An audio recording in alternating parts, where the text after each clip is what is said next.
además algunos vienen de muy lejos, así que muchas gracias por estar aquí y, por supuesto, a toda la audiencia. Esta mesa habla de territorios, pero especialmente quiere hablar como de las grandes transiciones, ¿no?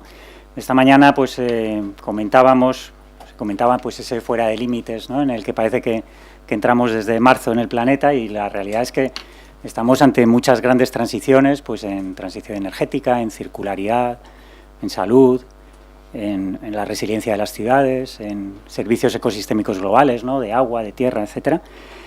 Todas esas transiciones que se manifiestan globalmente también se manifiestan de modo local, y de hecho las sufrimos local, ¿no? Pero también la potencialidad de abordarlas está en lo local. Así que, en cierto modo, lo que quiere hacer esta mesa es ponernos en este viso de tocar tierra, de realmente muchas veces nos vamos al mundo abstracto de nuestras organizaciones, de nuestros sectores, y la realidad sucede lugar a lugar, y ahí es donde nos la estamos jugando, ¿no?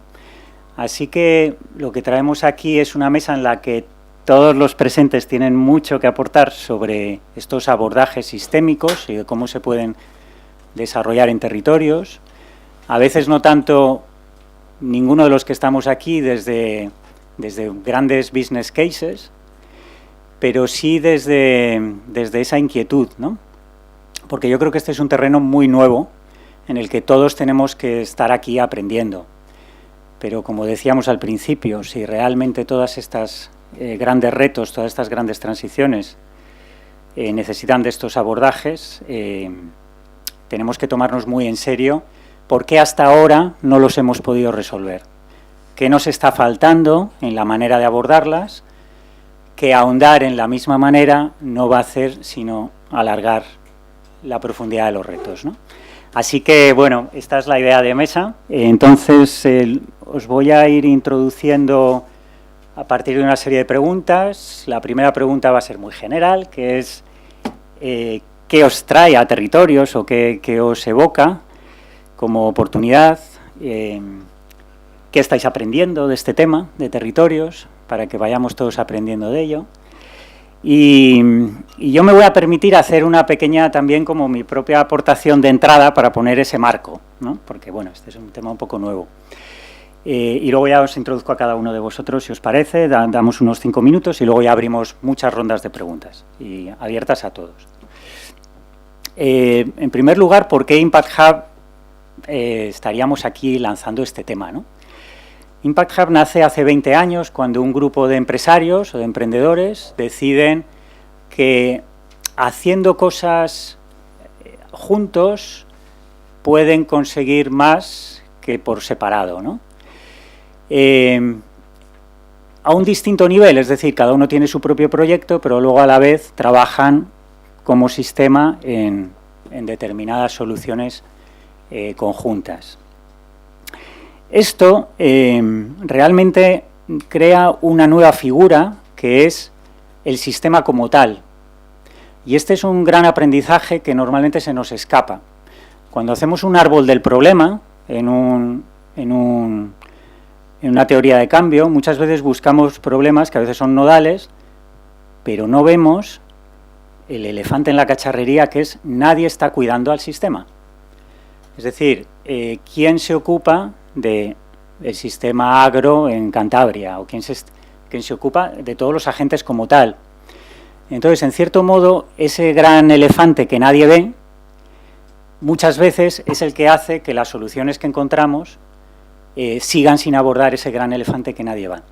Entonces, por eso, esta idea de abordaje sistémico en territorios es ¿qué tenemos que aprender nuevo que nos ayuda a ver ese gran elefante, a financiarlo, a crear las regulaciones que lo puedan soportar, a crear las infraestructuras de apoyo en territorio y demás? ¿Sí? ¿Esto como marco nos puede servir? Pues con esto dicho, yo os quería poner un ejemplo muy sencillo. Mirad, cuando llegué a Cantabria hace 4 meses, porque me he venido ahora a vivir aquí, me encontré en la noticia del periódico de que se estaba montando una planta de biometano. Se quería montar una planta de biometano en Cantabria, en el que los residuos iban a venir de Madrid, en 400 camiones, se iban a tratar aquí y van a salir por la tarde en 400 camiones. Pero yo estaba trabajando a la vez en un proyecto en Lleida, en el que hay un biopolígono, en el que los agricultores de la zona tratan sus residuos, el biopolígono a la vez crea el espacio para que otras industrias se monten alrededor, aprovechar esa energía, pero no solo aprovechar esa energía, sino que otros elementos del agro, pues el hueso de la aceituna se utilice para fabricar bolsas reciclables, etcétera. Es decir, un modelo de tercera o cuarta revolución industrial, un modelo de ecosistema. Entonces, cuando comprendes que todos estos grandes retos, transición energética, circularidad, resiliencia de ciudades, requieren de estas nuevas formas de trabajo mucho más complejas y no soluciones de primera o segunda revolución industrial, empiezas a entender que hay un gran camino al impacto desde la estructuración y la financiación de estas nuevas soluciones, que, como decía al principio, es el gran elefante que nadie ve, y nadie lo ve porque no sabemos pensar en sistémico. En el momento que aprendes a pensar en sistémico, empiezas a buscar ese nuevo tipo de soluciones y empiezas a encontrar, esperamos a futuro, nuevas maneras de financiar todos estos grandes procesos que esencialmente vienen desde ese potencial que nadie ve. Es decir, en Lleida quizás nadie veía que se podía juntar muchísimo talento local con agricultores de la zona, con tecnologías, etcétera, etcétera, y crear ese biopolígono. Y que exigía incluso crear una nueva regulación, porque no puedes no puedes poner una planta de residuos dentro de un polígono industrial, pero sí puedes poner un polígono industrial alrededor de una planta de residuos. Sí, pues bueno, pues dicho esto, yo creo que con eso bajamos a tierra como esto es una cosa que está muy cerca, sencillamente no lo vemos y necesitamos encontrar esas maneras de verlo. Así que, con esto dicho, vamos allá con esta supermesa en la que, si os parece, pues vamos a abrir con Pablo. Pablo es secretario general de Empleo en Xunta de Galicia, es ingeniero industrial y, bueno, ha sido concejal también de Pontevedra muchos años, que compaginaba con su trabajo como ingeniero. Está aquí esencialmente porque, bueno, pues en Galicia hay una identidad muy clara de comarcas.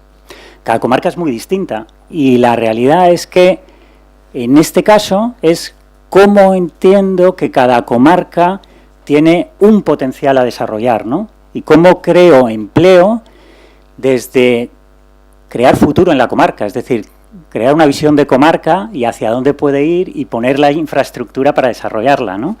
Así que, Pablo, ¿cómo llegas a territorios, cómo esa visión y los aprendizajes hasta hoy? Pues buenas tardes a todas y a todos. Muchas gracias, Rafa. Gracias por la invitación de Impact Hub a participar en este curso de verano. Gracias a la universidad. También saludar a Lucía, mi homóloga aquí en Cantabria, directora general del Servicio de Empleo. Y gracias, Ana, también por la organización. Bueno, un poco por poner un contexto de algunos datos de Galicia, de algunas cifras bueno, todos creo que conocéis Galicia, pero ya sus cifras económicas o su territorio, ¿no? Un poco antes de empezar a contaros lo que estamos haciendo, ¿no? Por poneros un ejemplo, el mayor sector de peso del PIB en Galicia es la automoción. Como sabéis, tenemos la planta de Stellantis en Vigo y todo lo que supone con su industria satélite. El sector del agro y de la pesca pesa un 10% en la comunidad autónoma. El sector forestal, somos los productores del 60% de todas las talas que se hacen en España son en Galicia. En el sector marítimo, por ejemplo, el 40% de toda la actividad estatal se hace en Galicia y supone el 60% de la empleabilidad de toda España, o el peso que estamos teniendo en los últimos años del sector turístico, como están teniendo en muchísimas regiones de España, y que esto, pues para que os hagáis una idea, pues hoy en día el peso del Camino de Santiago pues está cerca del 50% de todo este peso turístico. A nivel de territorio, Galicia, en España hay, según el INE, unos 31.000 núcleos de población en todo el país. Casi el 50% de esos núcleos están en Galicia. Por lo tanto, somos una población de 2,7 millones de habitantes muy dispersa o históricamente muy dispersa en todo el territorio. Esto, bueno, tiene su lógica un poco por la fertilidad del territorio, pues eso hacía que nos estableciéramos en una cultura del minifundismo, es decir que, bueno, tenemos ratios que una familia de 4 o 6 personas podían vivir con escasamente pues 1000 metros cuadrados de fincas para cultivar o para el ganado. Es una tierra muy fértil, llueve mucho, entonces con poco terreno esto ha supuesto pues una partición del terreno pues muy grande. ¿Qué ha pasado en los últimos años? Desde los años 60, con la era industrial, la población se ha concentrado en las urbes. El 60% de la población gallega pues está concentrada en las 7 principales ciudades gallegas, que bueno, todos conoceréis, ¿no? Coruña, Ferrol, Lugo, Orense, Vigo y Pontevedra. Si elevamos eso a poblaciones de más de 5.000 habitantes, tenemos concentrados el 85% del territorio de la población. Por lo tanto, tenemos que prácticamente el 90% de la población gallega vive en el 10% del territorio y solamente el 10% de la población habita el 90% del resto del territorio de Galicia. Y aún por encima pues lo tenemos a nivel de infraestructuras concentrado en el eje atlántico, por lo tanto tenemos bastante descompensado lo que son de las 4 provincias del eje atlántico, que son Coruña y Pontevedra, las tenemos descompensadas con el territorio interior, que es Lugo y Orense.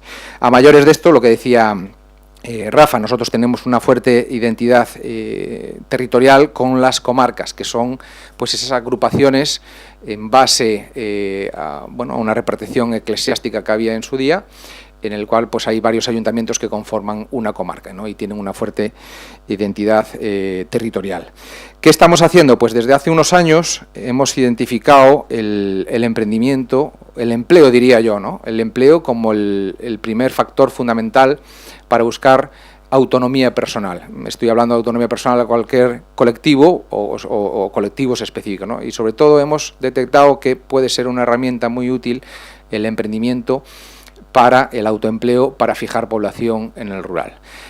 Nos hemos dado cuenta que teníamos 53 oficinas de empleo por todo el territorio, en el cual se hace un asesoramiento gratuito a toda persona, a toda población que quiera trabajar por cuenta ajena, pero teníamos 0 servicios para el asesoramiento para el autoempleo, para aquel que quiera emprender por cuenta propia.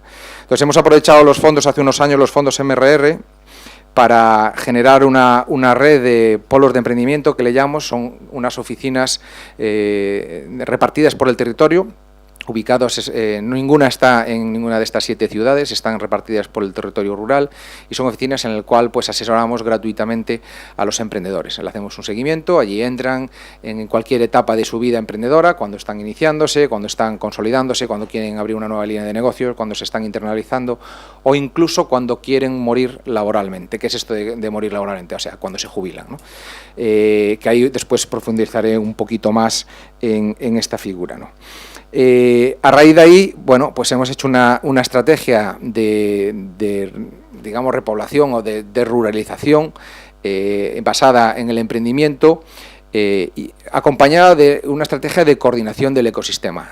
Yo creo que en Galicia tenemos un ecosistema muy rico de asociativo, empresarial, cultural y con los mismos recursos que tenemos, si somos capaces de coordinarnos entre todos un poco mejor, en base también a esta estructura de polos de emprendimiento, pues la idea era de trazar pues mejores resultados y de tener éxito en este cometido, ¿no?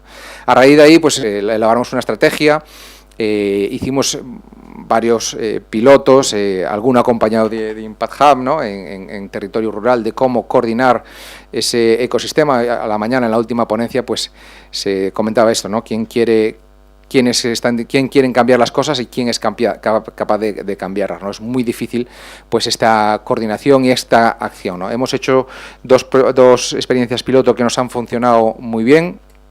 Han salido a flote pues identidades comarcales de ese ámbito territorial que os comentaba, que nosotros desde la Administración Autonómica, pues, por ejemplo, no lo veíamos, ¿no? Y que nos han ayudado pues a afianzar, a generar polos de atracción para esa población que se quiera implantar en el territorio rural. A mayores tenemos una red, un poco por daros una visión, Rafa, genérica, y después, oye, cuando quieras entramos más en materia, en el tema de la economía social. Desde el año 2012 hemos puesto en marcha una red de economía social que llamamos la red Eusumo, en la cual intentamos hacer precisamente lo que os estoy contando en emprendimiento, pero en economía social, o sea, coordinar el ecosistema. ¿Cómo lo conseguimos? Bueno, es una red creada por decreto en la cual hay que adherirse de forma voluntaria, en la cual ahora mismo pues están entidades locales, provinciales, están universidades adheridas, y lo acompañamos pues de órdenes de ayuda para, por un lado, mantenimiento y por otro, de las instituciones, de las asociaciones y por otro, para la generación de actividad del ecosistema. Sin ninguna directriz, es únicamente a propuesta de ellos, ¿no?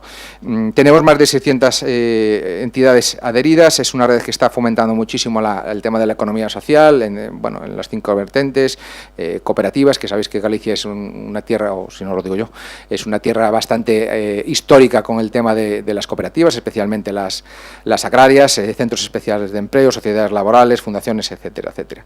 A raíz de todo eso hemos hecho una estrategia de emprendimiento, la cual hemos elevado al Comité de las Regiones, y el año pasado pues el Comité nos ha premiado por estas iniciativas como la región emprendedora durante el año 2025 europea, conjuntamente con una región croata y otra polaca. Y eso, básicamente, a nivel de territorio, vinculado con el emprendimiento, pues así a trazos genéricos, es un poquito lo que estamos haciendo desde la comunidad autónoma. Gracias, Pablo.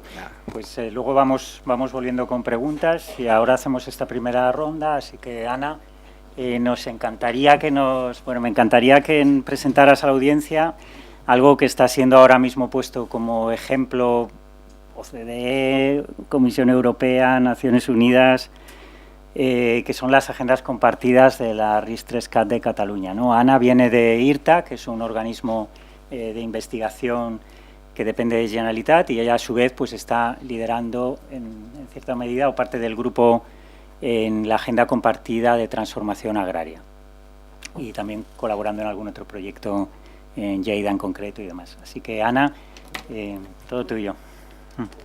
Muchas gracias. Gracias por invitarme a participar en este foro. La verdad es que es alentador ver que hay tanta gente interesada en la innovación de impacto y la transformación. Efectivamente, yo colaboro con una iniciativa del Gobierno de Cataluña que se enmarca en lo que sería la estrategia RIS3, que es una estrategia de especialización inteligente de territorios, y esta estrategia de alguna forma lo que promueve o lo que plantea es la necesidad de desarrollar los territorios a partir de esta innovación, de esta incorporación de conocimiento, pero que en el marco de la experiencia de Cataluña, lo que se hizo en su momento, yo no estoy desde el principio, pero desde la vía alimentaria pues he entrado también a colaborar con el equipo, es entender cómo estas estrategias de innovación, cómo la innovación realmente no se pone al servicio de la tecnología per se o del crecimiento económico o de la competitividad, sino que la innovación sea una herramienta para la transformación. En este momento, cuando empezamos a trabajar con algunos casos, el de Lleida que ha mencionado Rafa, y también otro caso en el Bages, que es una región donde tienen el problema que la gente vive mucho, o sea, son un territorio muy longevo, y eso que a priori es una buena noticia, pues genera también ciertos problemas, pues porque hay gente muy mayor, dependiente, y eso genera, pues como decía, ¿no?, desafíos tanto para las familias como para las personas. Tanto este reto como el de las familias ganaderas que tenían ese problema con los residuos que explicaba Rafa, de alguna manera plantean la necesidad de abordar esos problemas de una forma distinta a la convencional. Y ahí es donde empezamos a incorporar también este marco de transformación y este marco de comprensión sistémica de los problemas. Yo creo que es muy importante tener en cuenta esto. Vamos dándonos cuenta en este marco de grandes transformaciones y de grandes transiciones que lo que ocurre es que los problemas ya no son como los de antes. El problema que tenemos hoy en día es que realmente la complejidad intrínseca de los problemas hace que nuestra manera de abordarlos no funcione, porque tenemos una manera de intentar arreglar las cosas que en el mejor de los casos lo que hace es casi siempre empeorarlas, porque no estamos entendiendo los problemas. Entonces decimos, bueno, es que estos problemas no son problemas de un actor o no son solamente problemas que tienen un impacto o que tienen una sintomatología, sino que lo que ocurre es que el propio problema es tan complejo porque afecta a muchísimas dimensiones, afecta a muchísimos actores y eso es muy difícil de abordar. Por eso nosotros incorporamos este marco teórico de las transformaciones, de la visión sistémica, que al final, creo que se ha dicho esta mañana, ¿no? Nos da unas herramientas distintas para poder colaborar de otra forma también a la hora de, primero, entender un problema, porque si no entendemos el problema, lo normal es que no podamos solucionarlo, y cuando hablamos muchas veces de soluciones, no son soluciones realmente, son pues tecnologías, iniciativas, pero que difícilmente nos dan esa clave para poder entender qué está ocurriendo. Bueno, pues en el marco de las agendas compartidas, lo que hacemos básicamente es eso, intentar comprender el problema desde esta visión sistémica. Nosotros utilizamos el marco de los sistemas sociotécnicos, es una manera de explicar cómo son estos sistemas, entendiendo que están compuestos por diferentes cosas, por un marco de tecnología, un marco reglamentario, un marco de mercado, un marco de inversión y también unos valores y una cultura que hacen que ese sistema funcione de una manera determinada.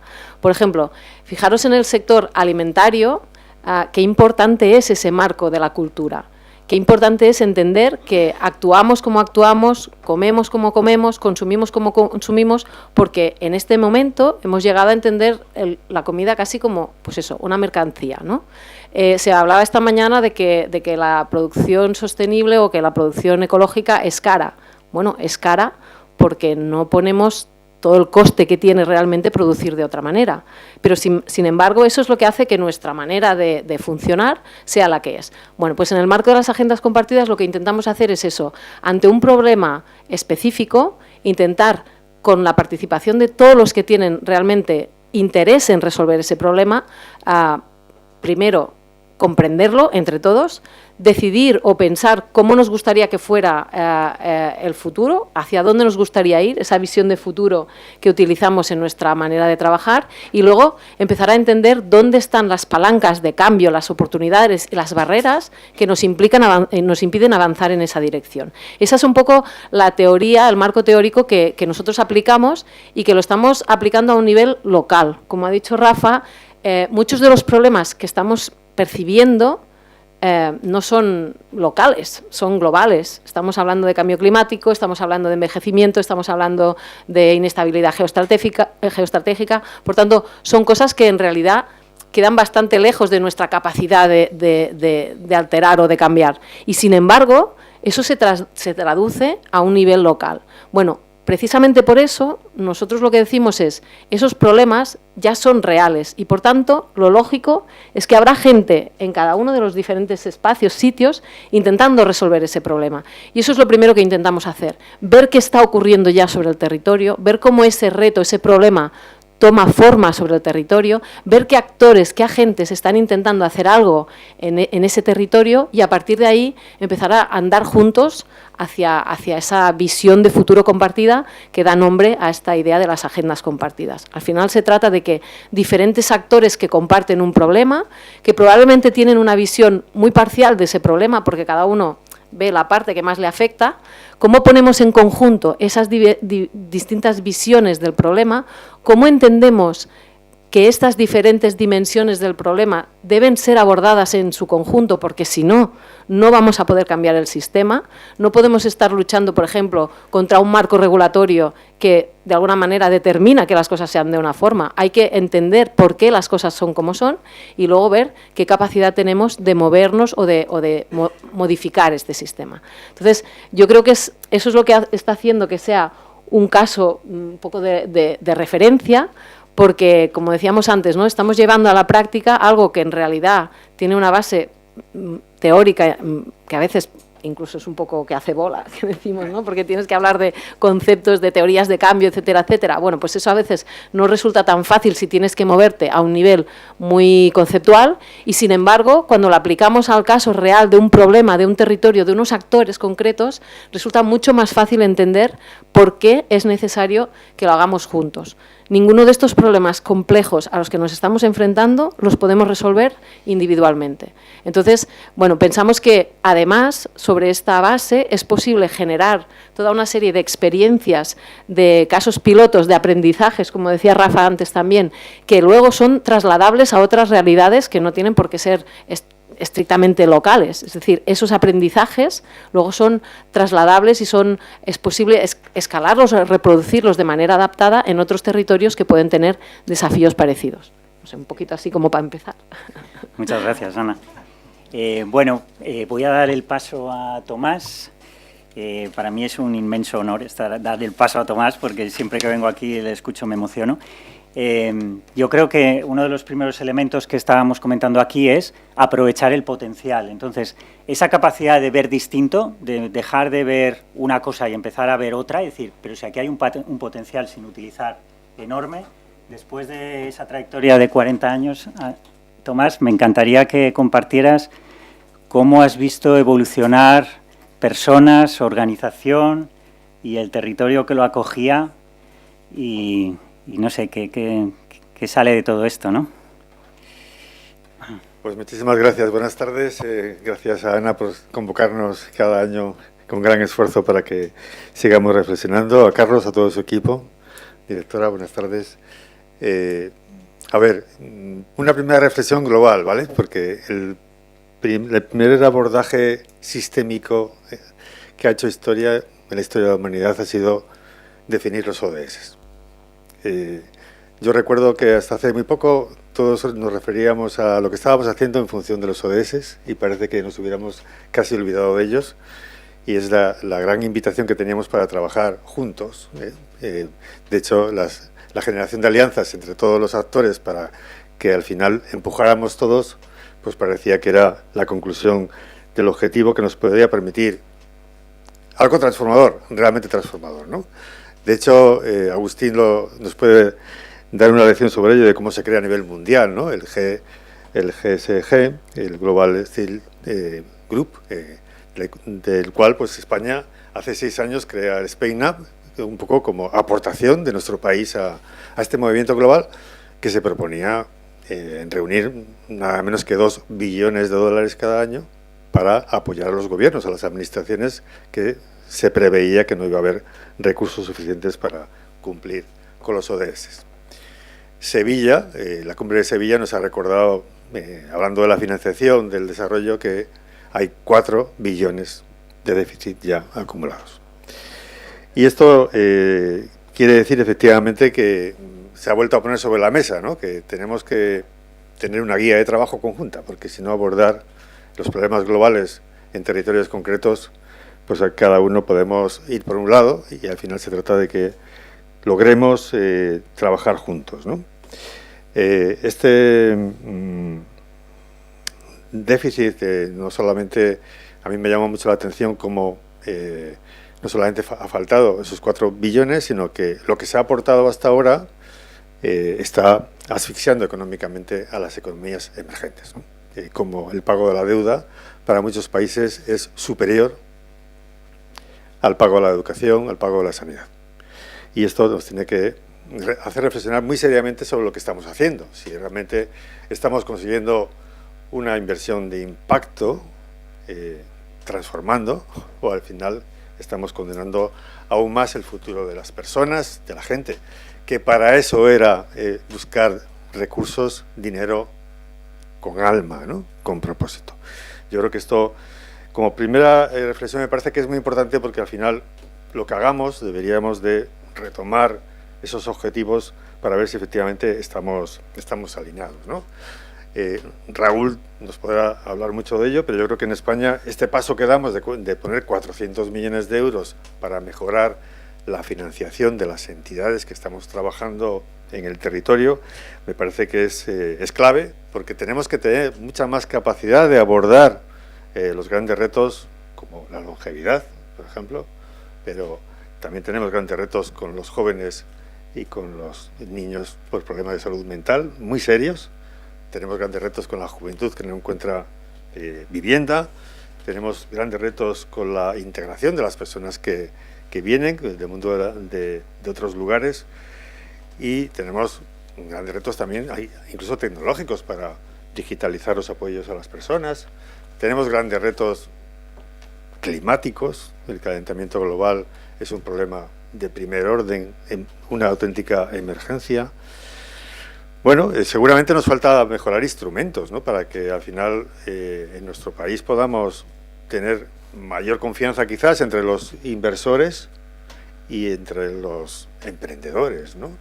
Hay modelos que Agustín siempre nos ha hablado mucho en Francia, pues el modelo 90-10, que permite dedicar más recursos económicos a la actividad de transformación de lo social, pero también hay títulos asociativos, modelos para financiar las entidades sin ánimo de lucro, pues que deberíamos de abrir camino en nuestro país para transformar, ¿no? ¿Cómo podemos mejorar la financiación, la capacidad, en definitiva, de trabajo de las organizaciones para tener capacidad de afrontar los grandes retos que están planteados en este momento y que los objetivos de desarrollo sostenible, insisto, nos han marcado también unos objetivos y unos indicadores, ¿no? Para que todas las sociedades, las desarrolladas y las que están en desarrollo, podamos trabajar juntas. Tenemos que aportar, innovar para mejorar la financiación de las entidades para esto y posiblemente haya que ir a instrumentos que den más seguridad jurídica, ¿no? a los inversores que quieran ir en este camino con nosotros, ¿no? Bueno, y preguntabas, bueno, y Amica, ¿no? Amica ha hecho una gran apuesta por el territorio con un proyecto que hemos llamado Campus Diversia y que llevamos ya 10 años con él, peleándonos contra los elementos, y uno de ellos contra el cambio climático, que ha producido una dana impresionante en la Comunidad Valenciana, pero que cayó allí mismo, donde estamos nosotros, 800 litros de agua en una mañana. Os podéis imaginar el desastre que se ha producido, pero que viene a confirmar que efectivamente lo que veníamos diciendo lamentablemente se ha cumplido. Si no actuamos en el territorio, si no actuamos en el monte, si no hacemos que el monte sea capaz de filtrar el agua cuando cae de forma torrencial, si no trabajamos con la naturaleza, pues el desastre se multiplica en efectos devastadores. No quisiera haber tenido razón, pero efectivamente yo muchas veces lo había explicado, ¿no? Luego, si las soluciones que encontramos es invertir más en hormigón en vez de invertir más en infraestructuras verdes, pues no estamos entendiendo el problema. No estamos entendiendo que efectivamente la naturaleza tiene que ser nuestra gran colaboradora, nuestra gran aliada para afrontar el calentamiento global y también para afrontar estos desastres que no son naturales, son producidos también por la acción humana, son acelerados, son incrementados por nuestra acción. Luego, algo tenemos que hacer nosotros para evitar que la naturaleza se vea en esta situación tan dramática como hemos sufrido en la Comunidad Valenciana. Y efectivamente, en 40 años, Amica ha querido poner como cambio también sistémico a las personas que la sociedad veía como discapacitadas, como personas que eran más bien objeto de cuidados, a pasar a ser ciudadanos que aportan, y a pasar a ser ciudadanos que incluso aportan servicios esenciales. Y bueno, pues en este momento, llevamos ya 30 años que todo el Servicio Cántabro de Salud, pues le hacemos la ropa y todas las mañanas les suministramos la ropa que necesitan los 5 hospitales públicos de Cantabria, los 46 centros de salud, los 10.000 trabajadores que se dedican a la sanidad en Cantabria, les aportamos todos esos elementos con las capacidades de las personas, que es lo que Amica quiere también poner en valor, ¿no? Las personas todas tenemos capacidades y con las capacidades podemos hacer proyectos personales para ellas, transformando su vida, pero también esenciales para la sociedad. Y también hemos trabajado muchísimo durante más de 25 años ya, pues en el reciclado, en eliminación de plantas invasoras en el litoral, como pasa con el plumero, de la Pampa. Y esto lo hemos querido ir midiendo. O sea, ¿esto qué repercusión económica tiene en la comunidad en la que estamos? Pues yo creo, no sé si Carlos me ayuda para que... Era aportaros solamente unos datos porque creo que al final esto también tenemos que evidenciarlo, ¿verdad? Y evidenciarlo supone monetizar lo que nosotros estamos haciendo. Y es que nosotros estamos produciendo un valor social en este último año de 47,5 millones de euros, incrementando pues, nuestro presupuesto en lo que los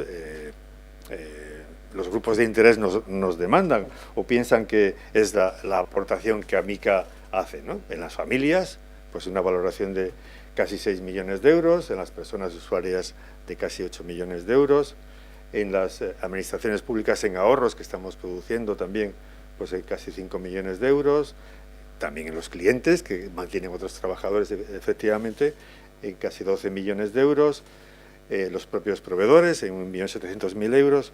Bueno, Amica aporta un valor social de 47 millones de euros en este último año, pero analizando un poco desde el año 19 que venimos midiendo estos valores, se consolida que efectivamente somos una organización que genera un valor social sistémico en la comunidad autónoma y sufriendo, como hemos sufrido la crisis del COVID, que sí que redujo nuestra capacidad, y las sucesivas crisis que hemos tenido, que han producido un impacto económico en la organización tremendo. De hecho, no os lo he dicho, pero este valor es después de tener un déficit de 1,5 millones de euros. El año pasado decía que teníamos de 1 millón de euros. Bueno, ya este año se está corrigiendo todo esto, pero ¿cómo conseguimos en lo social incrementar nuestro impacto?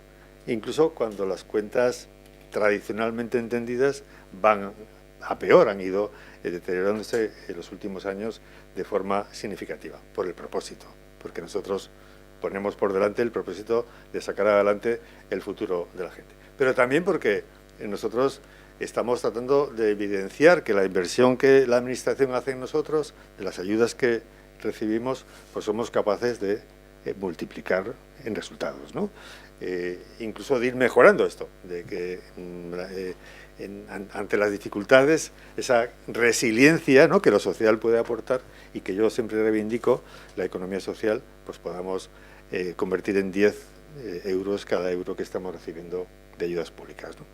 Bueno, esto nos llevaría a muchas conclusiones que seguramente que en el debate podemos plantear, ¿no? Pero yo al menos una que me parece que es muy importante. Para la transformación tenemos que tener proyectos que puedan servir de ensayo, de referencia, ¿no? El sistema científico funciona así, ¿no? Primero se hace un laboratorio y luego se puede hacer ya el medicamento para todos, ¿no? Pero hay que trabajar con proyectos concretos que evidencien que son capaces de transformar, ¿no? Nosotros hemos transformado la vida de muchas personas, más de 9.000 personas en Amica han recibido apoyos, pero hemos creado más de 2.300 oportunidades de empleo en nuestra historia, ¿no? En una comunidad pequeñita como es Cantabria, y que esto nos permite decir, somos capaces de crear futuro para las personas si nos planteamos que las personas pueden ser ciudadanos y ciudadanas como los demás y además pueden contribuir a prestar servicios a la comunidad. Pues esto es lo que nosotros nos hemos propuesto demostrar. Gracias, Tomás. Pues Raúl, tu turno. Bueno, Raúl ya le conocemos de muchas veces y de la presentación de esta mañana. La pregunta para ti sería ¿cómo te encuentras en estos proyectos que has estado ya viendo estos meses, territorios y qué es esto de financiación sistémica? La verdad que el tema sistémico, bueno, ya he dado las gracias esta mañana, vuelvo a darlas. Vale. Esto, estábamos comentando antes, el tema sistémico, etcétera, es un poco como el sexo en la adolescencia. Todo el mundo habla de él, pero nos cuesta decir exactamente de qué hablamos, ¿no? Y yo creo que sí, hay un tema de cuando hablamos de tema de cambio sistémico, uno de los pocos conoceréis, hay una ley en España que es la ley Moret, 1870. ¿Sabéis lo que hizo esa ley? Erradicó la esclavitud en España. Hasta ese momento, la esclavitud, igual que en el mundo, era algo que formaba parte de la economía, era lo normal. O sea, tú tenías tu esclavo, te colaboraba, todo te salía más barato, evidentemente, y eras muy productivo y la economía era muy productiva. Y de repente en el mundo, el Reino Unido, que fue uno de los pioneros en esto, y España dijo, la esclavitud se acaba. Y fue un shock enorme, porque claro, de eso alguien tenía que hacer todo eso, ¿no? Entonces, yo yo creo que es clave decir, los cambios sistémicos de lo que estamos hablando es un cambio, una transformación profunda que se genera poco a poco, o sea, a lo mejor son 20, 30 años, no es algo que se hace de forma inmediata. Pues el FIS, el Fondo de Impacto Social, y cómo lo hemos diseñado, quizás porque en eso yo soy un poco friki en todos estos temas, lo estamos haciendo con ese pensamiento sistémico, es decir, porque tratamos de erradicar dos síndromes que llamo yo también, que es el síndrome de la aspirina y el del oso hormiguero. El de la aspirina es cuando tú tienes mucha fiebre, puedes dar una aspirina y crees que has solucionado el problema, pero a lo mejor hay un virus detrás que con la aspirina no lo quitas y la persona sigue teniendo fiebre. Entonces, equiparado a lo que los retos sociales que desde el Fondo de Impacto Social tratamos de abordar, intentamos buscar dónde está el virus, intentamos buscar dónde está ese fallo realmente de mercado que con uno de los instrumentos podemos abordarlo, ¿no? Y también ese síndrome de los hormigueros. En la administración pública el pensamiento sistémico es muy galáctico, de verdad. O sea, normalmente se tiende a dar aspirinas a todo. Hay un problema, aspirina, aspirina, y no se mira cuál es la raíz del problema. Y otro tema que nos pasa, lo digo, el síndrome de los hormigueros, es decir, una vez que tengo la fiebre, el paciente está con fiebre, ¿cómo soluciona el problema? Pues normalmente es, a ver, lo que tengo al lado, tengo los hormigueros, tengo que coger un plátano de un platanero, digo, bueno, yo le voy a enseñar a esto que tengo aquí al lado, que tú que llevas haciendo esto, estás en la universidad, etcétera, tú sabes de esto, le empujo, intento coger el plátano y al final, ¿qué es lo que pasa? El plátano se pone malo, tengo que llamar al mono, que es el que sabe coger el plátano en un minuto, que termina siendo un consultor de última hora que lo licito para que me solucione el problema. Entonces, nosotros desde el Fondo de Impacto Social hacemos esa reflexión, de decir, cómo los retos sociales que tenemos en España, insuficientemente abordados, se deben abordar de una forma integral. En ese ejercicio inicial, que es clave, yo creo, para abordar el pensamiento sistémico a la escucha, nosotros tuvimos unos cuantos meses, yo de hecho yo me incorporé en octubre de 2023 en el Fondo de Impacto Social, uno de los temas fundamentales es la escucha. De hecho tenemos 2 orejas, 2 ojos y solo una boca, es decir, hablamos más tarde. Y en ese ejercicio que me parece clave, hicimos sentarnos con la gente súper diferente. De hecho, para mí hubo un momento y un hito muy importante que fue en febrero en Bilbao. Hicimos un taller con metodologías de innovación abierta, lo hicimos con Impact Hub, de innovación abierta y design thinking para escuchar. Y algo fundamental, conectar economía, digamos, social con economía de impacto, que realmente yo creo que no se habían sentado. 80 entidades, estaba la gente de Amica, que son una referencia, la verdad, el equipo de Amica y muchas entidades sociales. Hicimos un ejercicio de sentar a todo el mundo para escuchar. No habíamos dicho nada nosotros. Escuchar cuáles son realmente los retos que un instrumento como el Fondo de Impacto Social podía tratar de conectar. Porque igual nos equivocamos, teníamos un marco ya establecido, pero no teníamos el cómo. Igual estamos dimensionando esto algo totalmente galáctico y no servía para resolver esos retos sociales, porque quienes saben, todos esos monos, los hormigueros, nosotros juntamos a 80, como digo yo, monos que sabían lo que hacían, ¿no? Y en ese proceso de escucha nos ayudó a conectar y a tener yo creo, diagnóstico bastante certero de cómo podíamos ayudar a resolver. Cuando establecemos todo el FIS, aprobar el decreto, etcétera, etcétera, y empezamos a ver operaciones, trabajamos con ese enfoque. Nuestras discusiones muchas veces, cuando estamos aprobando operaciones, una vez que identificamos, creamos nuestra teoría del cambio, es decir, cuáles son esos retos, cómo vamos a priorizar, si nos entran 400 operaciones, ¿por dónde empezamos?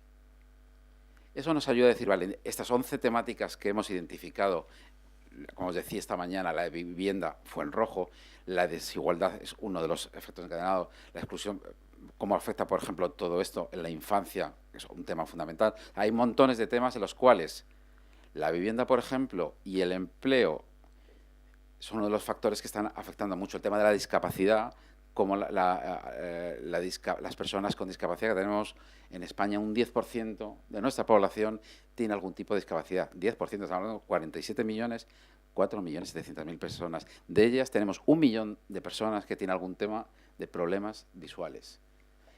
¿Cómo vamos a resolver esto? O sea, el enfoque era, cuando a nosotros nos llegan operaciones, identificamos, sobre todo en esta fase inicial, intentamos que sea algo disruptivo, diferencial y que sea un potencial ejemplo para que otros lo hagan.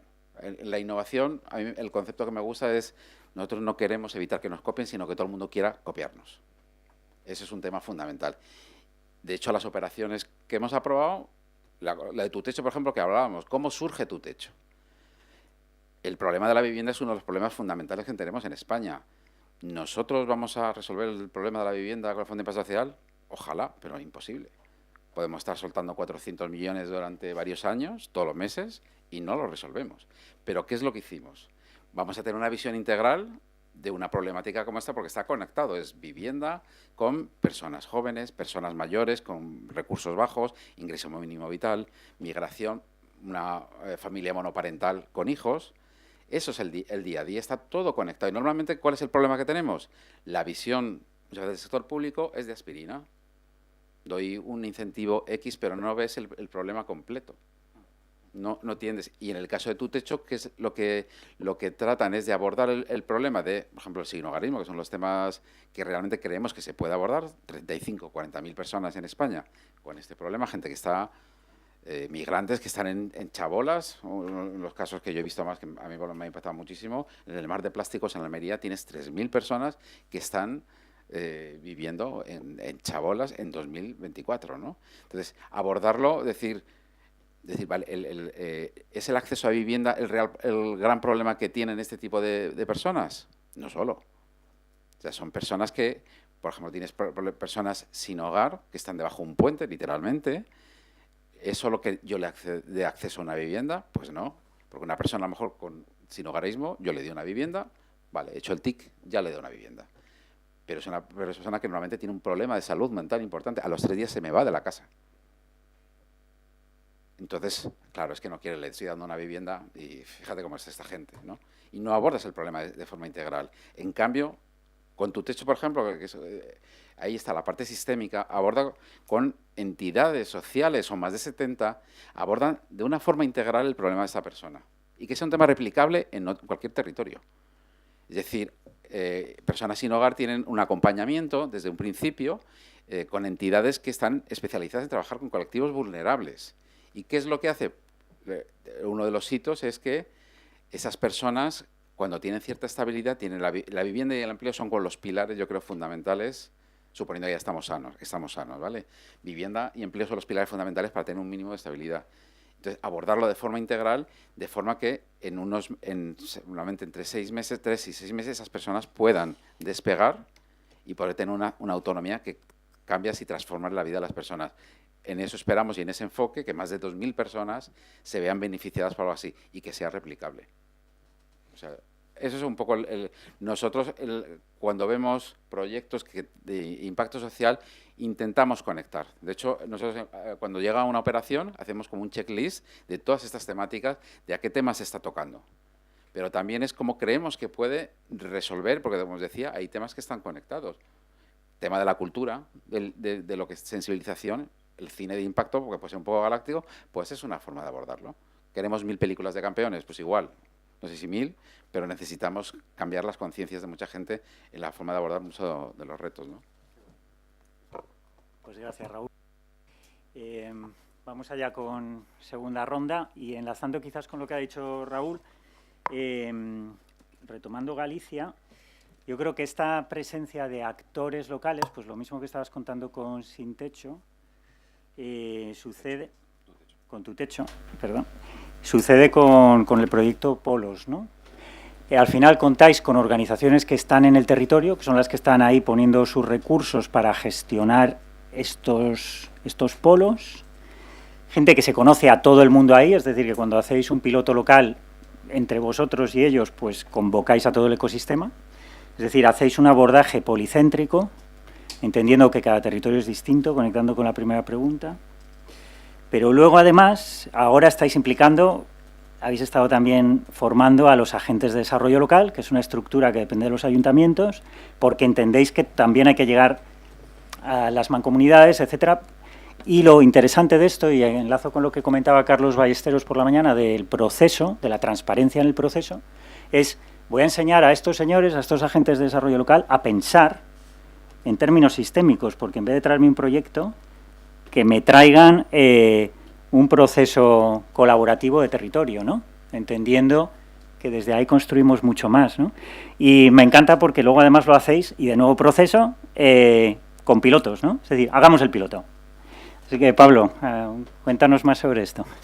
Sí, efectivamente, la red de polos pues las hemos puesto en marcha. Bueno, teníamos dos opciones, abordarlo desde la propia estructura administrativa o hacerlo de una forma de colaboración público-privada, ¿no? Y hemos optado por esta segunda opción, como tú bien decías, a través de fundaciones. El requisito para estas fundaciones eran que fueran fundaciones cuyos fines fueran el emprendimiento y que tuvieran un conocimiento del territorio, ¿no? Hemos cogido, de las 15 oficinas, hemos cogido 5 fundaciones diferentes, especializadas en diferentes ámbitos territoriales de la comunidad autónoma y gestionan pues más o menos 3 polos cada uno, ¿no? Por lo tanto, es un sistema de colaboración público-privado que nos está funcionando muy bien, porque ya tienen el conocimiento previo, son entidades, fundaciones que se dedican al mentoring, al acompañamiento del emprendedor, que controlan pues la provincia en la que están instalada, la comarca, los ayuntamientos, ¿no?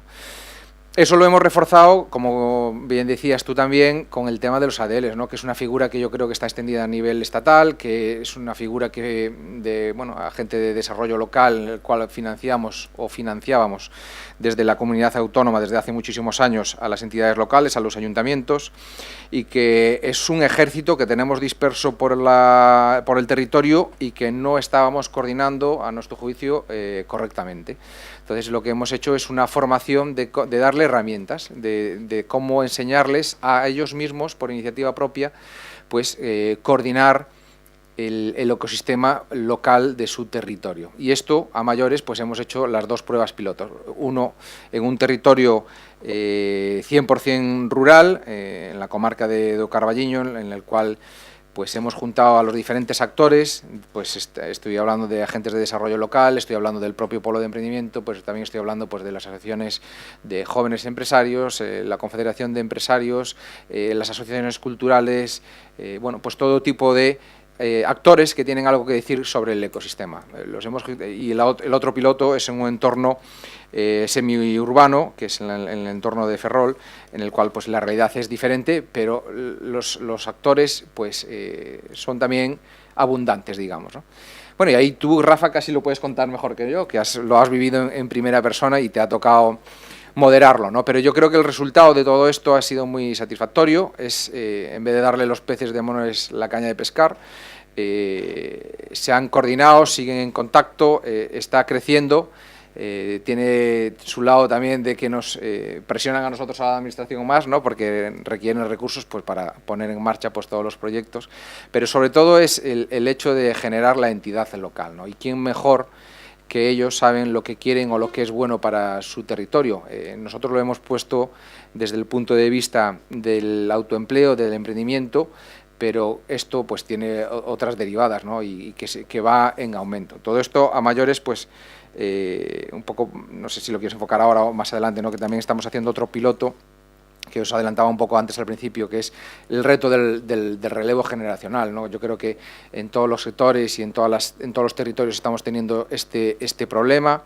Nosotros lo estamos combinando con una cierta ventaja histórica que tenemos, que es que tenemos mucha población que tuvo que emigrar en los años 60 principalmente a Sudamérica, también bueno, Suiza, otras poblaciones. Por lo tanto, tenemos de los 2,7 millones a mayores, tenemos medio millón de gallegos que están en la diáspora.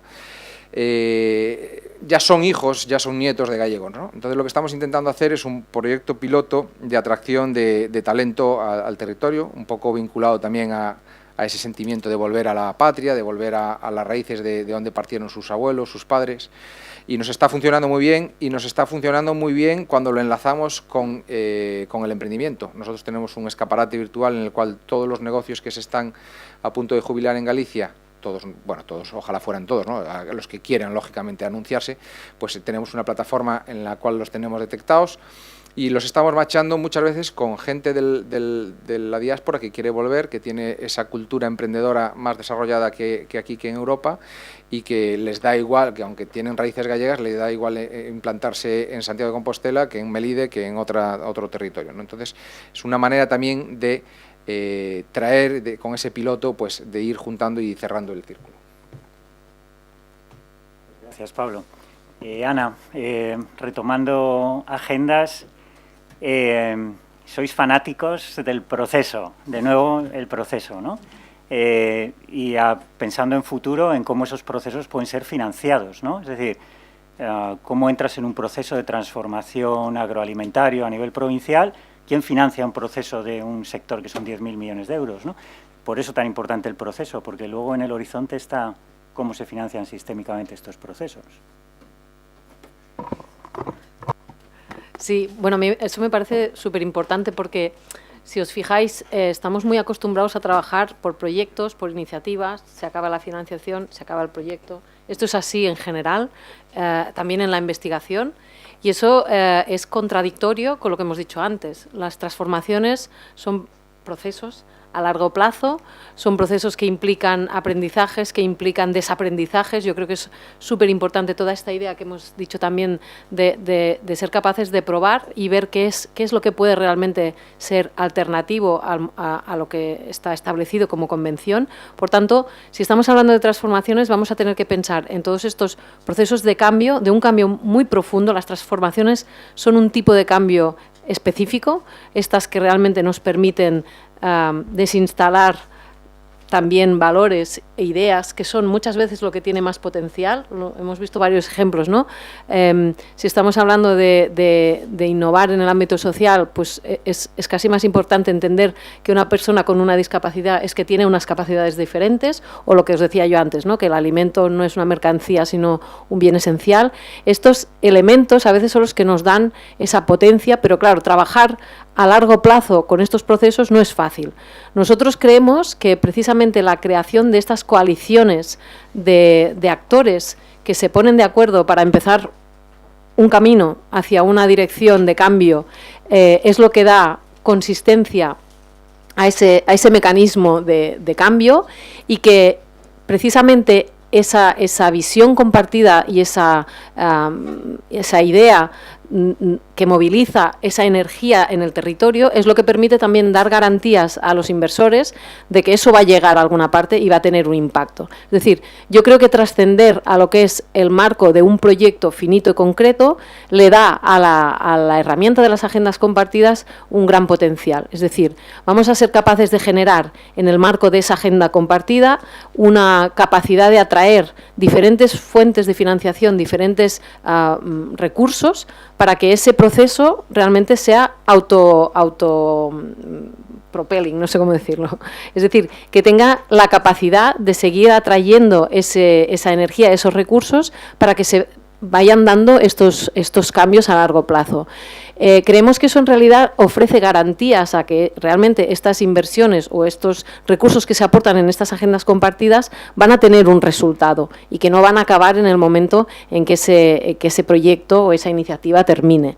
Y nosotros estamos viendo pues que de esa forma efectivamente dejamos de estar sujetos a la dictadura del proyecto y somos capaces de atraer recursos que pueden ser de fuentes muy distintas, pero que dejan de ser el fin, sino que son efectivamente el medio para conseguir que se vayan dando todos estos cambios que pueden ser, como os decía antes, a niveles muy distintos.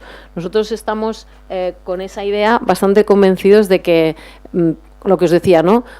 Ofrecemos unas garantías mayores. Y evidentemente el proceso sigue siendo complejo y el proceso no va a ser fácil y habrá fallos, pero creemos que los aprendizajes que salen de aquí tienen el potencial de realmente movernos en la dirección que queremos. Has hablado tú antes del fallo de mercado.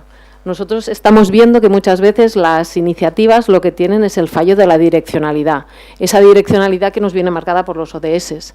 Entonces, para nosotros lo importante es tener claro hacia dónde vamos y cómo movernos colectivamente, los que realmente estamos comprometidos con ese cambio, en esa dirección.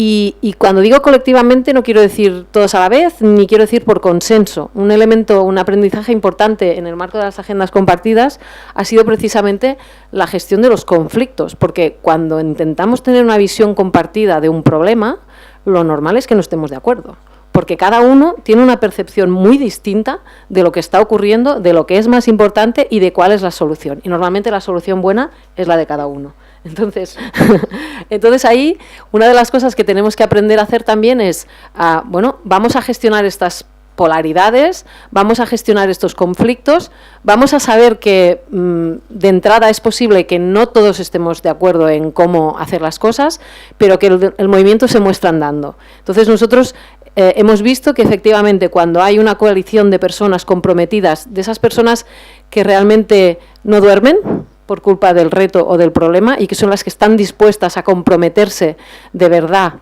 como el huevo y el bacon, pues como el bacon, en resolver ese tipo de problemas, y que esa energía es la que genera todo este potencial que además si lo vinculas a una realidad local todavía tiene muchísimo más sentido. No sé con quién hablamos esta mañana, que a veces es difícil moverte ante estos grandes retos que parecen, bueno, insuperables, ¿no? Y que además tampoco los percibes en carne propia. Es decir, bueno, el cambio climático, sí, pues hace más calor, pero tú puedes seguir con tu vida, ¿no?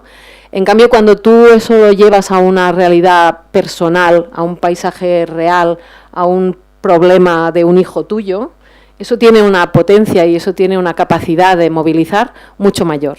Y eso es lo que estamos viendo. Cuando generamos estos ecosistemas de innovación enfocados a retos, es lo que nos permite movernos y dar resultados que acaban siendo transformativos porque tienen esa visión realmente de comprensión sistémica, aunque sea desde esa realidad más local.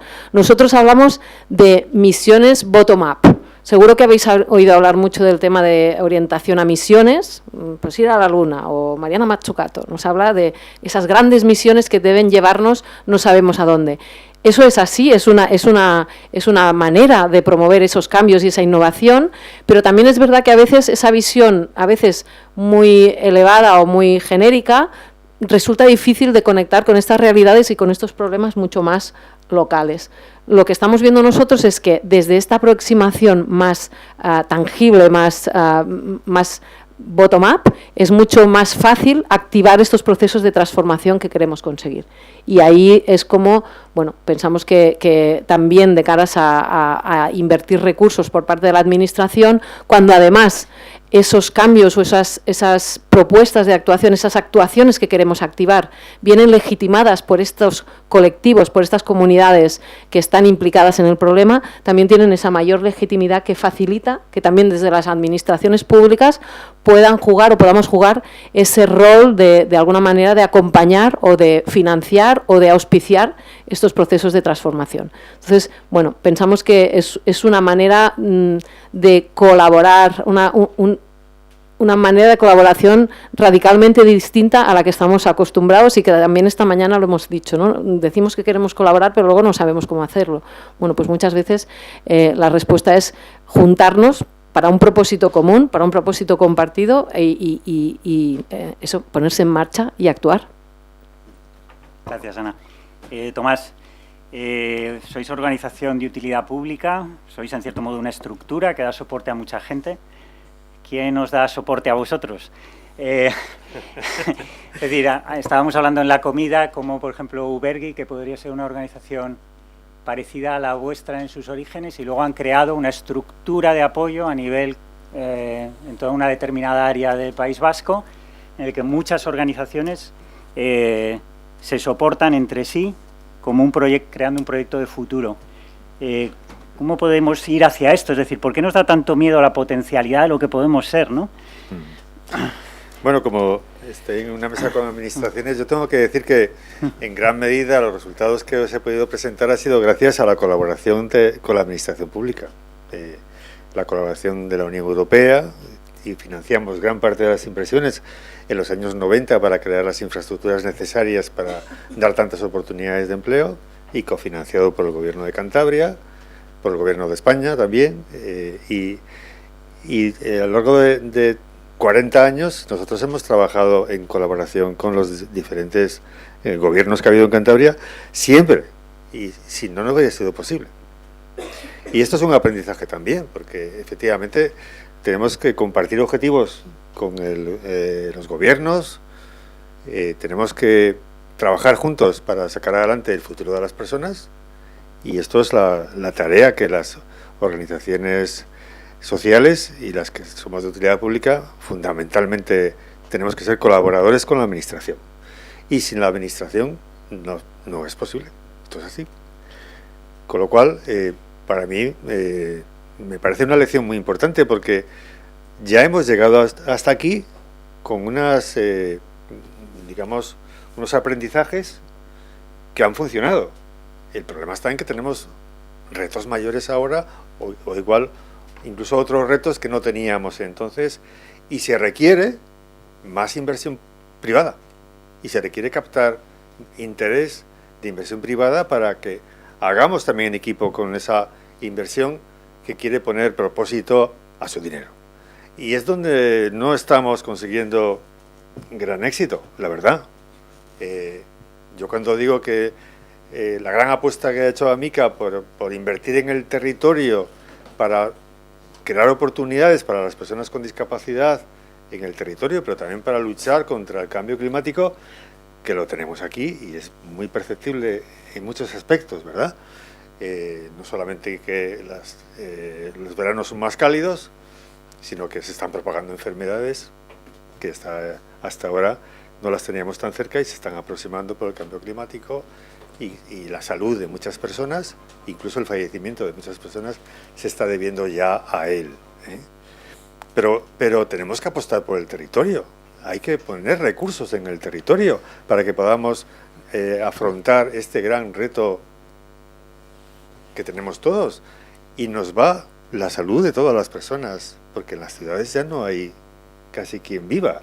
Tenemos que renaturalizarlas, tenemos que traer la naturaleza a nuestras ciudades, y hay que invertir en todo esto. Pero también tenemos cada vez más personas de edad, que es un éxito, ¿eh?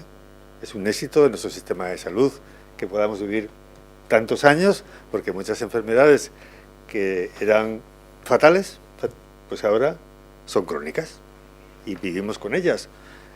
Y gracias a los avances de nuestro sistema de salud, las personas podemos vivir, todos queremos vivir muchos más años, lo que es un gran éxito. Pero también nos plantea retos.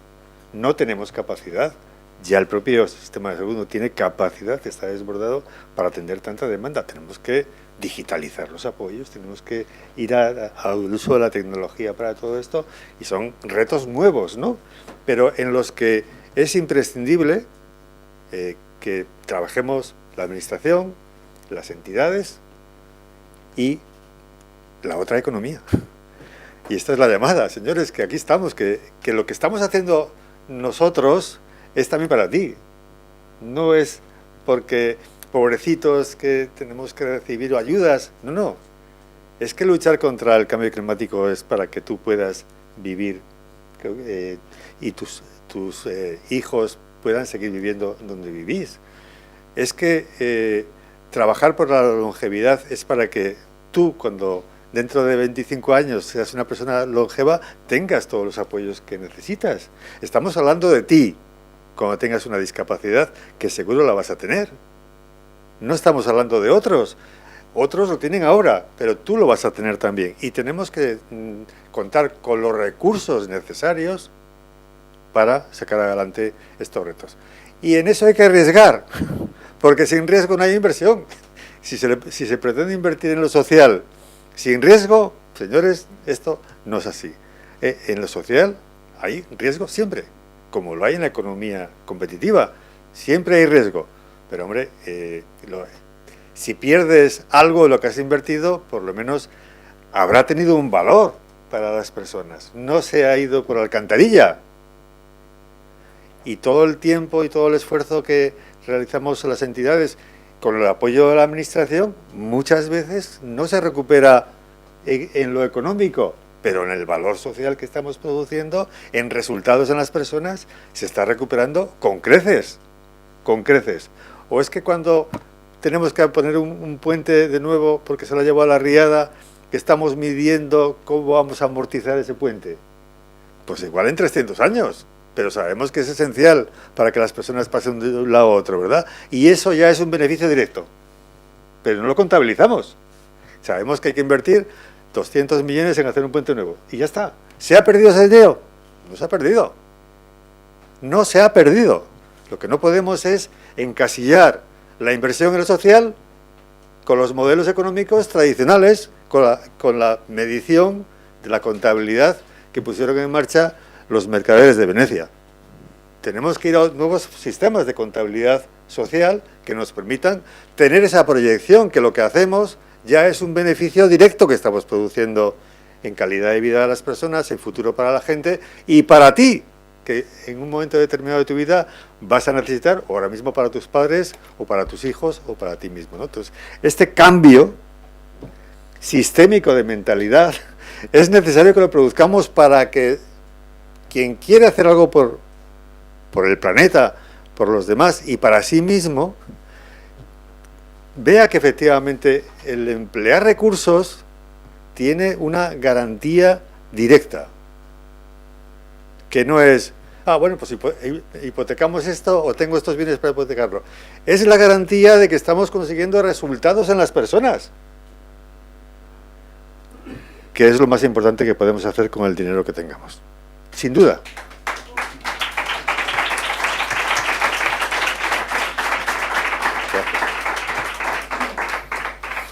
Nos estamos acercando al final y habría que abrir una ronda de preguntas, pero antes, Raúl, en el movimiento de Deep Adaptation se habla de crear islas de coherencia. Crear islas de coherencia muchas veces a nivel territorial. Si yo fuera un inversor y tuviera que evitar mis riesgos de portfolio, lo que haría es intentar buscar lugares que están avanzando hacia una coherencia de lo que hacen en ese territorio, ¿no? Tendría menos riesgos ahí. ¿Cómo verías ese proceso de avanzar hacia inversión en territorio? Hacia todos los proyectos que suceden en un territorio y no en otro territorio que no se entera de nada o que se opone o niega las transformaciones.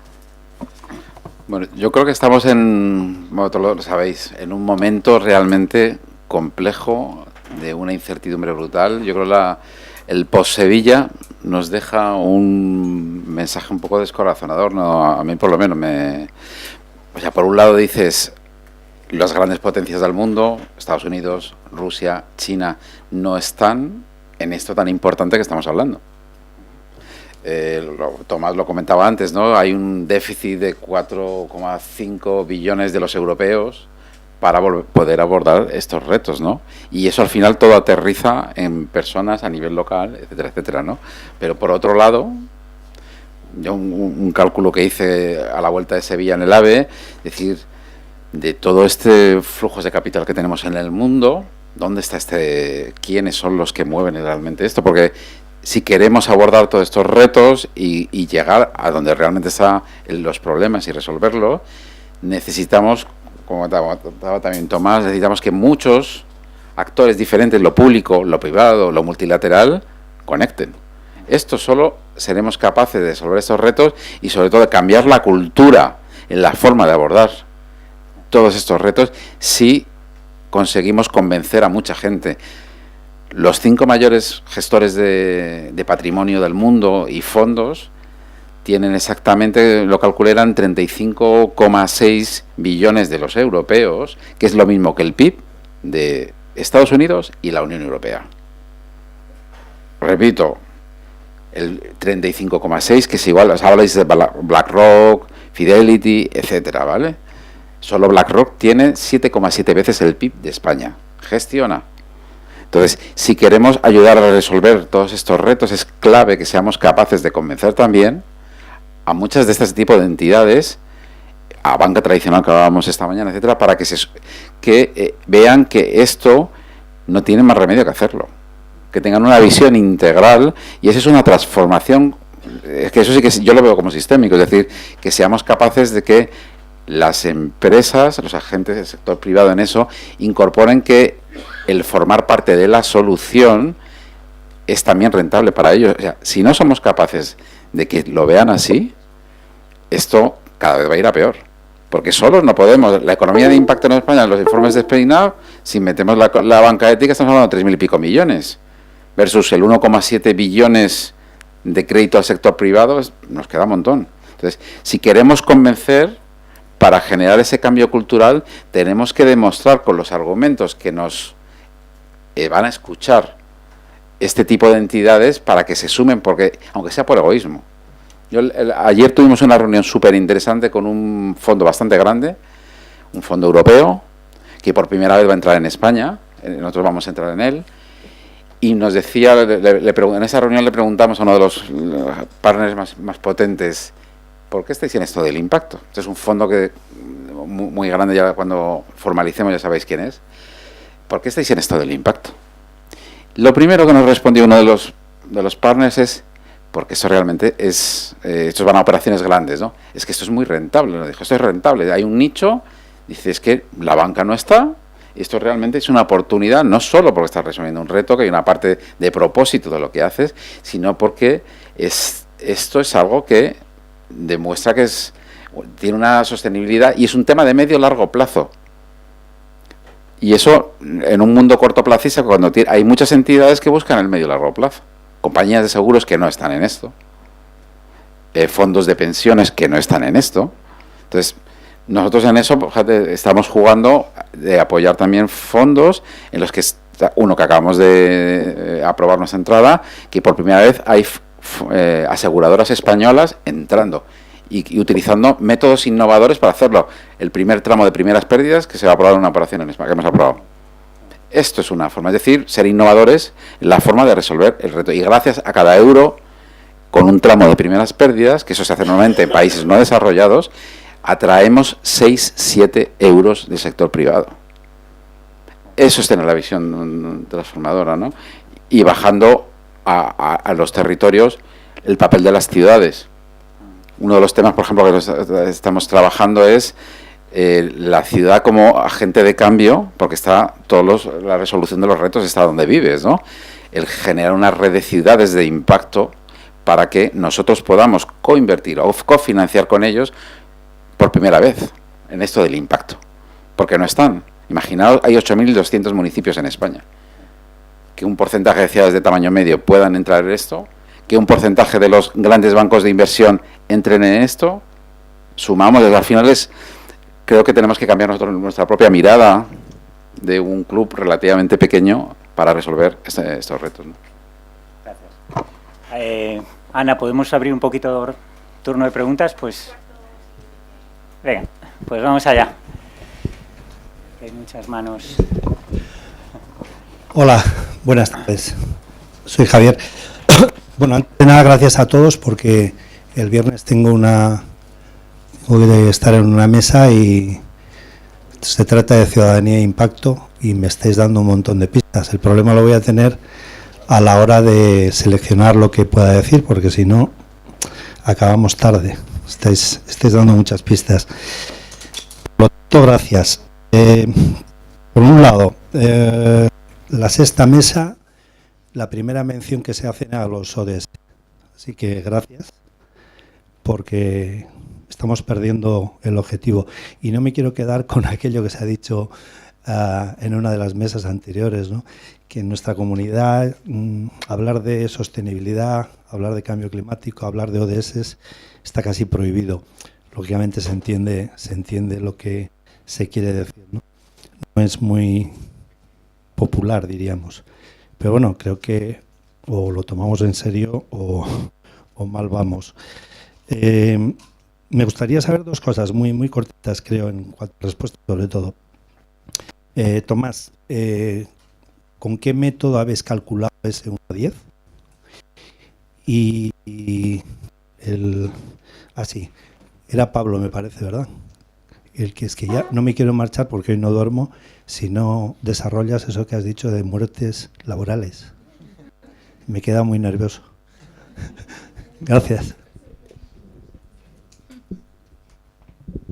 Bueno, nosotros auditamos las cuentas sociales, digamos, con un grupo que se llama G-Accounting, que ellos han elaborado una metodología y tienen una serie de cálculos contrastados también con otras organizaciones, ¿no? Para dar valor a lo que nos demanda o espera de Amica los grupos de interés, que primero se les ha encuestado qué esperan de Amica y al final pues esos cálculos, esas fórmulas las realizan ellos. Y no es algo que hemos calculado nosotros, que hemos sacado la cuenta de lo que nos parece, sino que sigue toda una metodología que, bueno, aquí la experta de esto es Paquita, que no está con nosotros, pero de Amica, quiero decir, y llevamos trabajando ya 6 años con ello y bueno, que nos aporta mucho también a nosotros saber, ¿no? Que efectivamente lo que estamos haciendo es muy importante para los grupos de interés de Amica, ¿no? Y que se valora especialmente esa labor que ellos esperan. No es lo que Amica hace y le pone valor, sino lo que los grupos de interés nos dicen que esperan de Amica y tiene más valor para ella, ¿no? Sobre todo las familias, por ejemplo, las personas trabajadoras con discapacidad, pues todo esto lo medimos de acuerdo a esas fórmulas que ellos nos han aportado, y luego ellos lo revisan, evidentemente, de que no multipliquemos por 10 lo que es multiplicar por 2, ¿no? Y a la Administración, que nos viene muy bien tener ese ratio. De cada euro que aporte la Administración, pues está muy bien que a la sociedad se devuelva el 10%. Disculpa porque quise decir muchas cosas en poco tiempo y igual no lo llegué a desarrollar. Cuando hablo de muerte laboral, hablo de jubilación, de cierre de negocio. Especialmente me estoy enfocando en los negocios locales, rurales, el bar del pueblo, la taberna, el estanco, o sea... bueno, el estanco igual no es el mejor ejemplo, pero bueno, todos los que dan el servicio básico, vital para los ciudadanos en el rural, ¿no? Entonces estamos detectando que cuando ahora con el baby boom se está jubilando la gente, los emprendedores, pues muchos son reticentes a traspasar su negocio. Tienen un vínculo sentimental muy grande a él. Y por dos motivos: o no lo hacen por vergüenza, para ellos es como una vergüenza el jubilarse y el cerrar el negocio, o porque creen que el que lo va a coger no está preparado como ellos lo hacen y no va a atender a sus clientes como lo hacían ellos. Entonces ahí estamos haciendo una labor psicosocial de acompañamiento, primero de detección, porque es muy difícil. Nosotros, quien tiene ese dato, pues generalmente son asesorías y gestorías, que son los que le llevan el 90% de la contabilidad a los autónomos de nuestro país, y son los que tienen la información de primera mano de cuándo se van a jubilar esos autónomos. Una vez que los detectamos es ponerlos en escaparate y bueno, hacerles ver a ellos que tienen una ventaja. Muchos son propietarios de esos propios locales. Solo el hecho de traspasar tu negocio, pues a lo mejor te vas a complementar tu jubilación con un alquiler de ese local y vas a poder seguir viendo tu negocio funcionando. Y lo que estamos sacando programas de ayudas para que el nuevo emprendedor le hagamos una ayuda económica para entrar en ese negocio, modernizarlo, adaptarlo a los nuevos tiempos y darle continuidad conjuntamente con el programa de retorno que os comentaba antes, para traer gente del exterior aquí para recoger esos negocios que los vemos los imprescindibles para seguir teniendo población en el territorio. ¿Voy? ¿Le doy?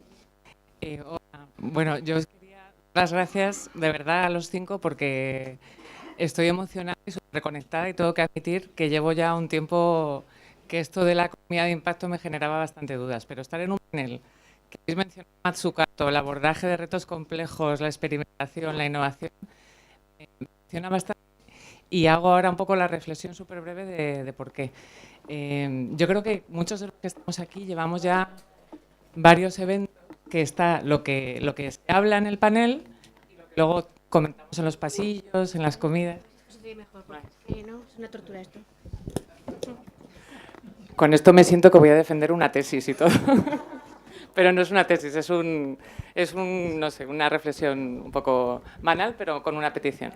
Entonces, en los pasillos y en las comidas, yo sigo notando que, por desgracia, sigue sucediendo algo que en un abordaje sistémico no debería suceder. Y es que nos estamos todo el rato victimizando y echando la culpa al otro.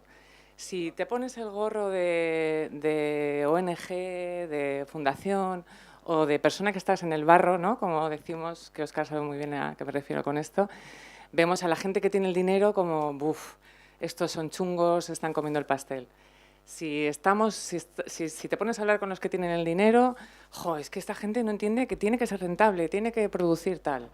La administración pública con sus problemas el cortoplacismo de los 4 años, bueno, un montón de temas, pero seguimos viendo esto desde nuestro gorro y nos cuesta muchísimo, muchísimo, muchísimo hablar de colaboración.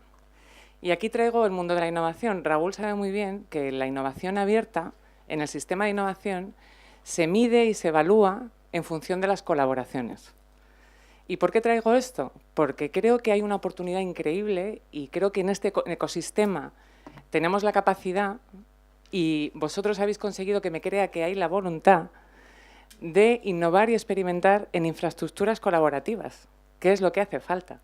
Creo que tenemos que dejar de victimizarnos. Sé que es muy difícil, que colaborar en un mundo en el que tenemos que competir es muy complicado, Pero hay ejemplos interesantes y en el mundo de la innovación creo que podemos inspirarnos, pero sí que me gustaría que esto creciese, ¿no? Y que el año que viene podamos hablar de infraestructuras colaborativas y dejar de seguir echándonos los trastos los unos a los otros y arremangarnos y poner conocimiento, experimentación y prácticas a esto de colaborar. Así que os agradezco un montón a los 5, de verdad. Y perdonar la reflexión sin pregunta. Vale, rápido. Yo iba a preguntar a Tomás, pero igual es un poco largo. ¿Qué discurso hubieras tenido diferente viendo el efecto o el poco efecto que has tenido buscando inversión privada relacionada con impacto en estos años? Que va un poco al hilo de lo que ha dicho Susana, ¿no? De que o cambiamos un poco nuestro discurso o no estamos consiguiendo muchas cosas. Y aquí nos lamemos las heridas, salimos todos súper empoderados, pero no pasan las otras cosas. Esa es una. Y luego la otra, a ver qué os parece. Yo creo que la inversión sostenible y ESG ha hecho mucho daño a la inversión de impacto porque se ha escapado la fuerza por ahí. Y hay como que recuperar una parte de discurso relacionado con eso. ¿Qué pensáis?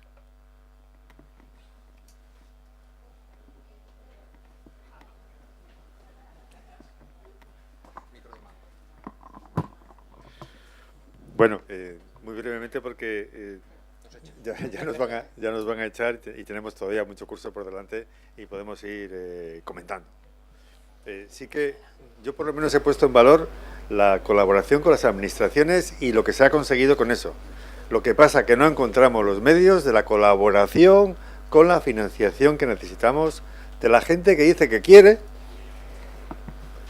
pero siempre hay una barrera ahí para garantizarte, para... a ver, yo creo que no tenemos efectivamente que victimizarnos porque estamos en ello, estamos poniendo toda la carne en el asador nosotros, ¿eh?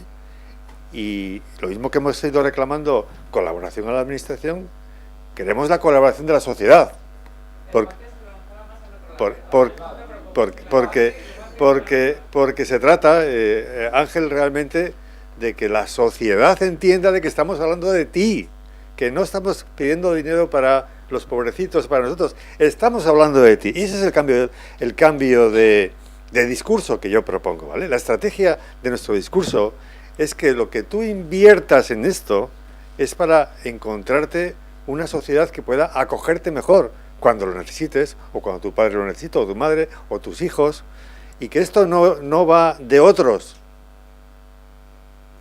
Esto no va de caridad, ni siquiera va de solidaridad, que también puede ir, ¿por qué no? Sino que va de todos nosotros, ¿vale? Y de lo que se trata es de que pongamos en común los recursos. Yo tengo un montón de recursos humanos, mucha gente que trabaja de forma muy profesional, de forma incluso muy voluntaria, pero hace falta otros recursos también, que son los recursos económicos.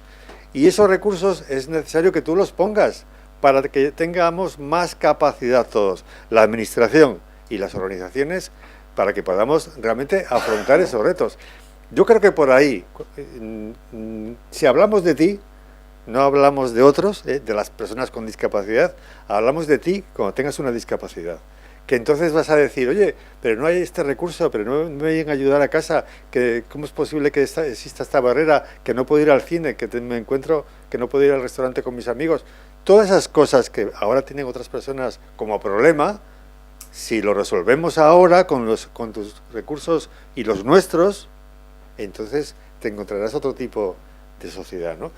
Para mí, en gran medida, es ese cambio de estrategia de cómo nos dirigimos y hacer entender al otro que estamos hablando de temas que nos repercuten a todos, ¿no?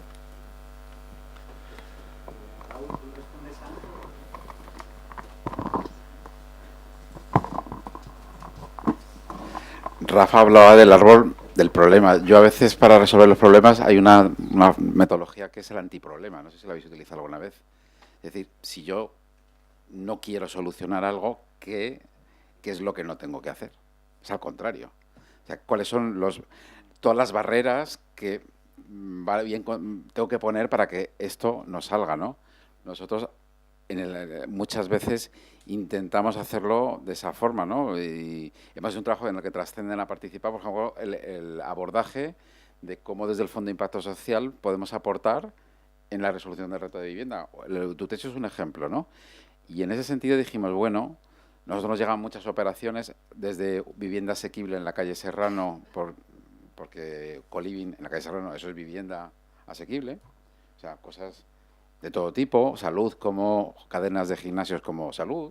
Entonces, con el tema de la vivienda, la cosa que hicimos es de ver cuál debe ser el rol nuestro en esto. Hicimos un mapeo de contraste, de decir, vale, cuáles son todas las iniciativas vinculadas con la vivienda, de todo esto, dónde debería estar el Fondo de Impacto Social respecto a todas las iniciativas existentes, y la conclusión al final fue que el fondo, creamos un concepto nuevo, que ya lo haremos público, que es la vivienda de impacto social. La línea FIS de vivienda de impacto social busca específicamente lo que es dar una vivienda asequible, digna y sostenida en el marco de la Constitución, del artículo 47 de la Constitución, Naciones Unidas, las 7 directrices de ONU Habitat respecto a esto, en lo que aborda el problema no solo como el espacio, sino también el lugar donde pasa en el territorio. Es decir, para no generar retos, es decir, cómo conectarlo. Y en todo ese proceso algo súper interesante que pasó es, preguntamos, ¿qué pasaría? Tenemos una serie de muchos fondos que se nos han acercado, proyectos muy interesantes. ¿Qué pasaría si el Fondo de Impacto Social financiara específicamente a colectivos vulnerables y a gente con un problema de rentas bajas? ¿Qué pasaría si el FIS, que hoy no está, pusiera el foco específicamente en esto? El 80% de la gente que consultamos, más de 70 entidades fueron las que detectamos, dijeron, pues financiaría. O sea, muchas veces es darle la vuelta a lo que es el tema y decir, abordarlo así. Y eso es una de las cosas que vamos a hacer, intentar dar ese mensaje, pero muchas veces Séneca decía, no hacemos las cosas porque son difíciles o son difíciles porque no las hacemos. Nosotros vamos a asumir ese rol de creadores de mercado. Es decir, mira, vamos a poner el foco, vamos a crear una línea específica con ese foco, diciendo A y B, aquí ponemos el foco nosotros, y ese efecto multiplicador que es el que se produce. Y de fondos mega grandes que no hacen nada, que hagan un poco. Si sumamos todo eso, os aseguro que una parte de lo que es del problema podremos solucionarlo.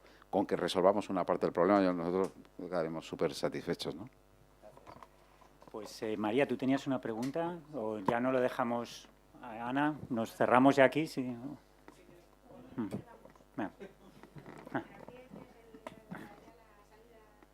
es que además, con lo que acabas de decir, la verdad es que damos una vuelta de tuerca a lo que iba a preguntar, pero yo es que escuchando lo que hablamos, ¿no? Y que al final también lo que han comentado también parte de los oyentes, es que al final hablamos de que hay que arriesgar, ¿no? Decías, Tomás, pero por otro lado, cuando hablamos de grandes fondos, y nosotros lo hemos vivido, ¿no? Que cuando llegan aseguradoras o grandes players en el mercado de inversión, lo primero que les preocupa es el riesgo. Entonces, ahí hay una dicotomía, por decirlo de algún modo, y al final tienes que luchar por esos tramos de primera pérdida para que los grandes entren, ¿no? Entonces, ¿qué función puede abordar ahí, sobre todo el sector público, la regulación, para que cambiemos esa mentalidad, ¿no? Y que por qué solo los pequeños inversores o los emprendedores o las pymes son los que adoptan el riesgo y en cambio tú, que eres el mismo inversor que vas a través de una entidad financiera, no quieres riesgo, ¿no? Entonces, a mí me parece que hay un cambio sistémico ahí de mentalidad, como decían antes,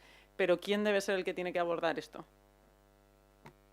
Mira, la mayor parte de grandes retos que se asumen los asume el sector público siempre. Ejemplo, carrera al espacio, años 60, Estados Unidos ante digamos, para que el Apolo 11 salga a la Luna, dedica 100.000 millones de dólares y lanza una misión conjunta de Estados Unidos para abordar el reto. Las grandes transformaciones tecnológicas, y yo creo en muchos ámbitos, lo ha impulsado por primera vez el sector público. O sea, yo sí que creo que debemos asumir un reto de, aunque en el sector público cuesta mucho asumir retos, o sea, arriesgarse, ¿vale? Porque el sistema no te incentiva ni a que innoves ni a que seas el primero, al contrario. Pero cuando tenés fondos, en ese sentido yo sí que creo que debemos mirar hacia adelante, hacer cosas innovadoras, disruptivas. Yo reconozco que muchas cosas me arriesgo, nos arriesgamos, pero creo que es lo que tenemos que hacer. Creo que, te digo, el papel del sector público es clave. ¿Por qué? Porque con esa ley, ese Real Decreto que habla de inversión de impacto, sin eso no podremos conseguir en unos años incentivos fiscales, ese famoso 90-10, o nos inventaremos otra cosa. Pero si queremos que sea un incentivo, que haya razones para estar en inversión de impacto, porque eso es positivo para todos. Solo lo haremos a pasos. Yo lo tengo visualizado, es decir, paso 1, junio 2024. Y vamos dando pasos y demostrando con hechos, con operaciones, que demostremos que esto no solo genera actividad económica a nuestro país, economía muy contenta, Hacienda también, sino que a su vez reduce el gasto público en nuestro país, la inversión pública, para mí es inversión social, reduce el gasto público, lo cual Hacienda también contenta, pero hay muchos actores que hoy no están en esto, que entrarían. Y el ejemplo, digo, de este tramo de primeras pérdidas, que es el primero que se hace en España. Nos hemos recibido a la entidad, ya os enteraréis quién es, a la entidad con la que hicimos esto, le dijimos, nosotros lo vamos a hacer y lo vamos a estudiar, pero necesitamos una demostración de que estos los inversores privados van a entrar, y lo hicieron. Y más de 7 entidades dijeron que sí. Montábamos esto y algunas que por primera vez. Entonces, ¿merece la pena? ¿Es un riesgo? Sí, pero creemos que no va a ir bien todo, está claro, ¿no? Pues cerramos aquí. Muchas gracias, Ana. Instrucciones.